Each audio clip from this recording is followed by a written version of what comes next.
Can I have your attention? Educating the entire student body on race, gender, class, sexuality. There's no objective journalism. No one has to perform poverty at all. Not all students matter in this university, and that is a fact. It's supposed to be about robust political debate. This is OppiFM. Hello and welcome to OppiFM. This month, South Africans celebrate Women's Month as a tribute to the women who marched in their thousands to the Union buildings on the 9th of August 1956 in protest against the extension of past laws to women. And subsequently, the 9th of August is celebrated year after year as Women's Day. My name is Sibusiso Ngwila. Thank you for joining us for OppiFM's Women's Month show, and stay tuned for stimulating conversations. You're listening to OppiFM. All people are now recognized as being equal, according to our constitution, which came into effect in 1996. And until this point, women had no formal recognition as equal citizens.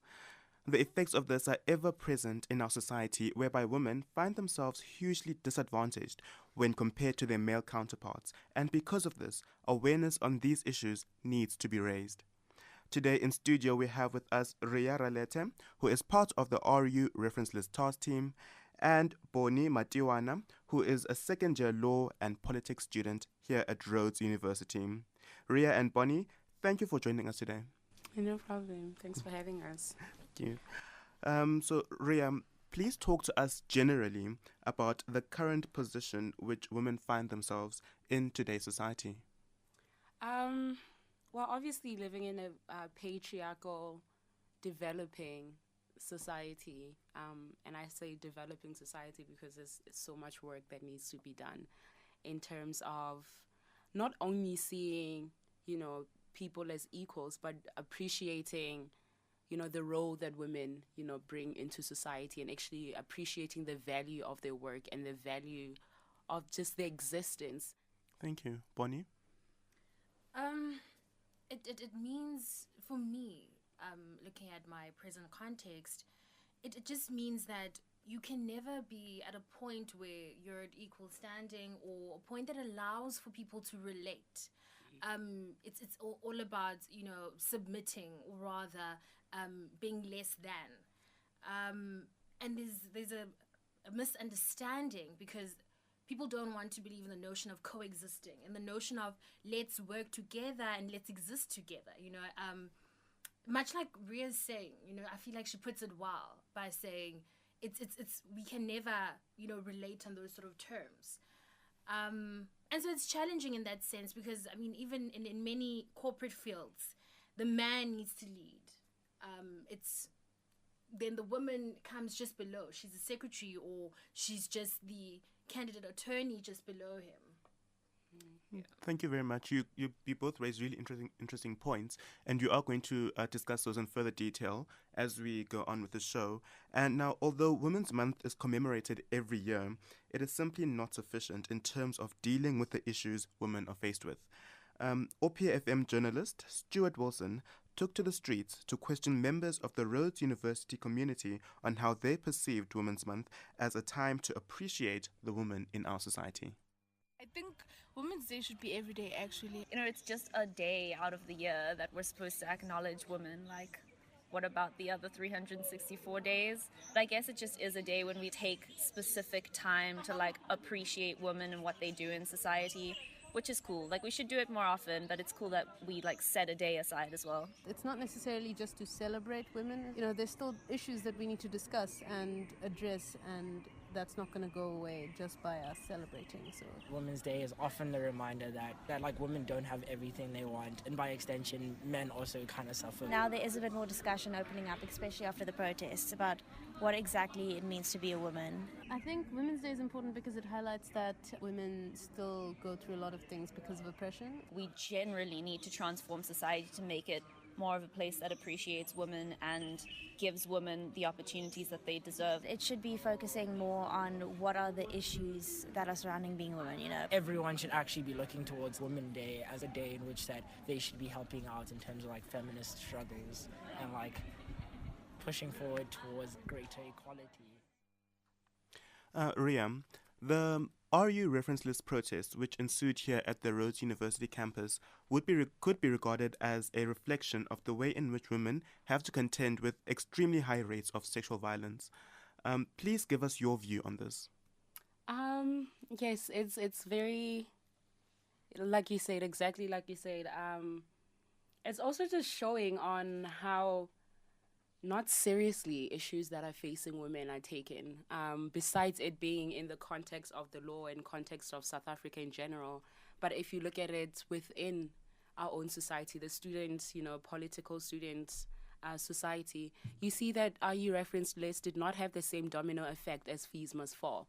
And it's for a reason, because sexual violence, mostly the victims are, or rather the survivors are women, and the perpetrators are men. So you see with RU reference list, you have men who are very, within the struggles of Fees, who do not stand with you when you're out there, crying and say these sexual policies are very sexist, rather. So it's, I don't know, it just shows that women are just, you're not a priority when it comes to, fixing stuff. Your issues are not a priority on the list of things to be fixed. We do not consider you, and we saw that with, RU reference not having the same domino effect as Fees Must Fall. It is true that the world remains male-dominated, but lately, a visible shift is taking place in society. OppiFM journalists Colette Prince and Paige Muller gathered the opinions of various members of the Grahamstown community about being a man in a world that has slowly begun to recognize the voice of women. A sample of the men in Grahamstown express how they feel in a world where women are gaining power and discoursing societal norms. However, they convey that their voices are being silenced in the process. You always got that worry in the back of your head that you're going to be judged for what you say. So you always have to be cautious, so that might lead to overthinking it. Like what I get scared of sometimes now, especially being politically correct. Mm-hmm. Anything you say, like, I don't want to say women specifically, but talking about women coming like bash, no, that's not right, you can't say this, you can't say that. So I get scared to say things sometimes. During the hashtag RU referenceless protest, a men's forum was held teaching men the issues surrounding rape culture and sexual assault. This sparked a lot of controversy of men feeling victimized during the discussion. And then especially, if let's make a specific example with the rape protest we had here. I was very scared to say anything to any girl because everyone was just so touchy, like myself and my guy friends, we were just like, no, you can't say anything to a girl right now. I was going to be blown up out of proportion. But it is good, though, that women are empowered. Or the males on campus were somehow on their back foot as a result of this Rhodes Must Fall, and they're wondering what to do next, and probably afraid to step their boundaries as males. They needed a collective body to somehow air their grievances. Historically, there's been an imbalance concerning the equality between men and women. However, in this contemporary context, feminists are striving to gain equality for women's rights and to be treated fairly and just. See, that's the thing. We should be aiming so we're all equal, to the point where, I think the vast majority of men still need to get used to the idea women are equal to us, I mean, our whole society, men are better than women, men still get paid more. I mean, look at the Olympics, they get a lot more coverage, a whole bunch of sexist remarks and things. So, I know, we do need to strive towards a more equal society. But I don't think it's going to happen anytime soon, which is sad. I don't really believe in radical feminism. I think it's an aberration societally. But I do understand why it's there. Okay? It's a sign of a failure of male society. So every time you have that kind of situation there, where there's a radicalism, especially along gender lines, specific to, this discussion. It evidences failure of men, to conduct themselves in a way, that is acceptable. Ria, please comment on some of the points that were raised in this clip.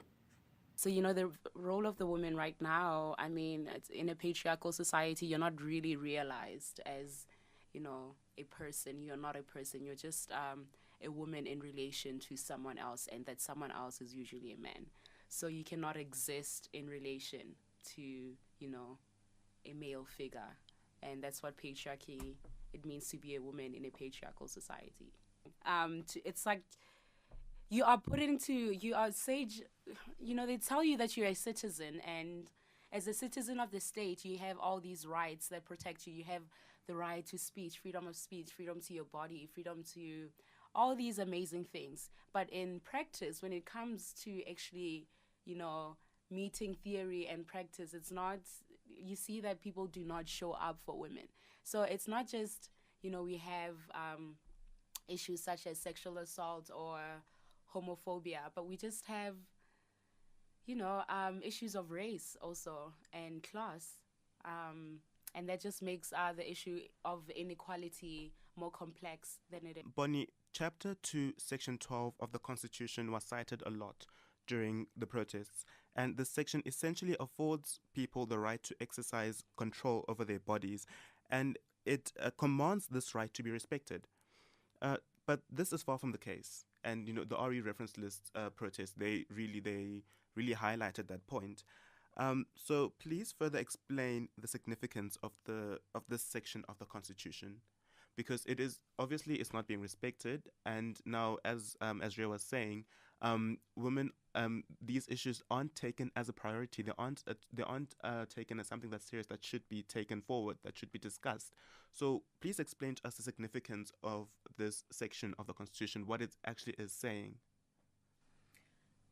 The section of the Constitution stands to protect the rights of women. It stands to also allow for the accounting of female bodies. And yet I think what seems to sort of fail us in our system is that there's a lack of social justice in that sense. There's a lack of respecting the Constitution in that sense, and respecting the execution of the law then. And so it becomes a challenge in the sense that when that sort of law is read, it's almost as though it's meant to just stand there in fine print, and it doesn't live out into society. It's not extended to its full potential as it was put in place. And so for me, it seems that when it's read to sort of just be there. It's not read for it to be carried out through into the law. True. So in other words, the law is there. So the law is saying something about these issues, but it's a problem of people not taking that into account. If I'm understanding you correctly. So Ria, other than sexual violence, which is a huge problem in our society, women also have to contend with a lot of other injustices which are ever present in our society. Please comment on some of these. Well, I mean, you have to not only compete with other men, but you find competition within, the female society. I hate saying this, but like the female society. I mean, you obviously, race plays a huge role. I mean, the struggle of black women, the struggle that a lot of black women go through is, very different than the struggle of what white women go through. And there's the issue of income. There's so many things that women are just fighting. Bonnie, what's your take on this? My sort of take on this is even going back to the fact that the law in itself is not taken seriously. Now, when you start with something that's meant to be, like the Constitution is the supreme law of the land, and if that is not taken seriously, now we're even failing to take human people serious. So now people need to perform their pain for them to be noticed, not even taken seriously, for them to be acknowledged and recognized. And that's one of the problems that women in general face. The sense that they constantly have to, they come across as very, very angry and bitter. But I don't know if it's so much angry or rather just saying, please, hear my cry. Listen to what I have to say. But now they're being misinterpreted for being hysterical, loud, crazy. And so we almost make women, those are the issues that women cannot be taken seriously just because they were built to be at home. They were built to do the less serious things, so to say, in life. Thank you very much. And, with all that both of you have said, and I think it's also really important to realize that a lot of these issues are sort of partly a result of the historic oppression of women. And so more than 2,000 women on the 9th of April 1956 marched to the Union buildings in Pretoria to march against the extension of past laws to women, and the month of August has since been designated as a tribute to not only the women who were part of this historical march, but also to the other pioneers of the women's movements, even prior to the march in 1956. OppiFM journalist Lebogang Mashego spoke to Ngwila Masela, who explained the history of Women's Month. You're listening to OppiFM. We spoke to Ngwila Masela, researcher at the History Department at the Albany Museum. He gave us a brief history about the 9th of August and the events that led up to us commemorating the day. First thing is that the 9th of August 1956, when women marched to Pretoria to present a petition not be required to carry Domba's document that every black person hated in the apartheid years. So the celebration of this day creates an impression that it was the beginning of the women's struggles. It was not. There were many, many struggles before that. I can remember struggles in Free State as early as in the 1890s, where women were fighting against the past laws. 1950s is when the passes were reintroduced. Women have always been there fighting against laws that were demeaning to black people. So that we must understand very clearly.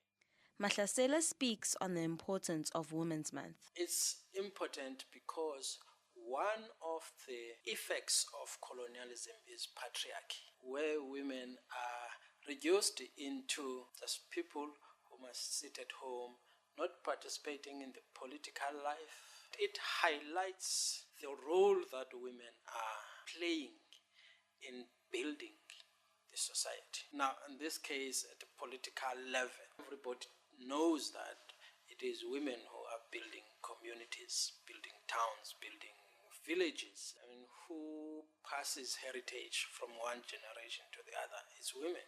1956 just highlighted the role that women play.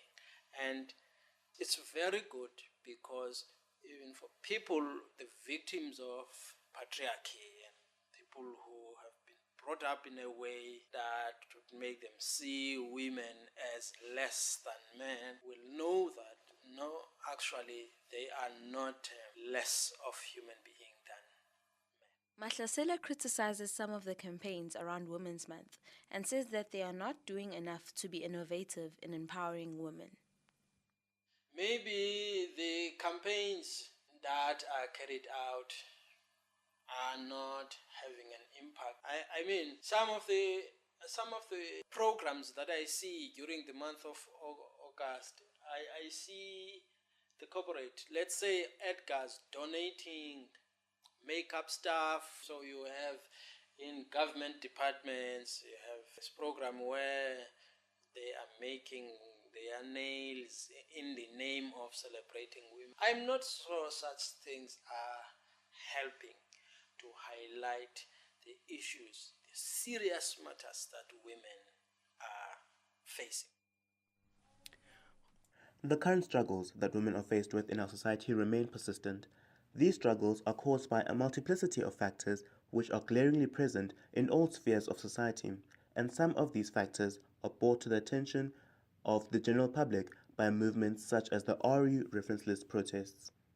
Fellow OppiFM journalist Megan Grobenlau and I took to the streets to gather the opinions of members of the Rhodes University community with regard to the current struggles that women are faced with. Women are met with such opinions in how they should or should not be able to participate in society, and this proves to be a challenge even in our current time. Stereotypes about how women should participate in society continue to persist, regardless of the equality that is afforded to all people by the law. I can actually say that women are going through a lot at the moment because people say that it's in the past now, patriarchy doesn't exist, but there's still very, very much felt presence of patriarchy in society nowadays. I mean, people look down upon women. I mean, I know, for example, my mom, you know, she wasn't encouraged to do the best that she could. She had to encourage herself.